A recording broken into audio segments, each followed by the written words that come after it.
All right, thanks so much, Scott. And let's head on over to Summit County now, where News 5's Emily Hamilton has been tracking voter complaints all day long.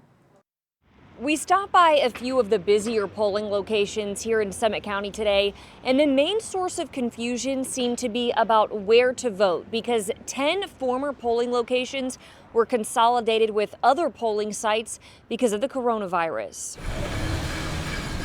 Some Summit County voters were forced to find a new polling location this election because senior centers are not voting sites this cycle due to the coronavirus. Very mild confusion because a couple of polling locations have been moved over to join another existing location. But Cameron Rubin says he had trouble casting his vote because of his address. I told her I just moved, like around the corner. This is the only place I've ever known to go to vote.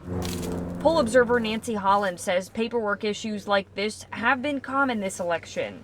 Somebody may have thought that they registered or may have thought that they registered an address change, only to find out, in fact, that that address change didn't make it through. Rubin says instead he was given a provisional ballot to cast his vote. They're going to send it off and make sure my address, make sure it's not somebody trying to scam the election or something like that. Holland and other poll observers use a state database to investigate and handle issues, confusion, and complaints about possible voter intimidation. Behavior which, even if it's across the street from a voting location, necessarily and understandably could have the effect on voters of feeling intimidated, feeling fearful. A particular instance of alleged voter intimidation was reported at Copley High School, but Holland says it was investigated within minutes by elections officials there and was determined to be a false complaint. My understanding that it was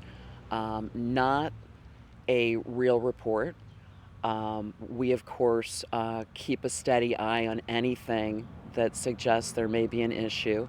We also spoke to a married couple who did not want to go on camera, but they say they had issues voting because of a hyphenated maiden and married last name. Now, Summit County elections officials tell us that a voter would never be turned away in that situation, but would instead be instructed to fill out a provisional ballot for something like an unregistered name change. Election officials also added that they received only a handful of voter intimidation complaints, but as those complaints were investigated, they were all determined to be false. Reporting in Akron, Emily Hamilton, News 5.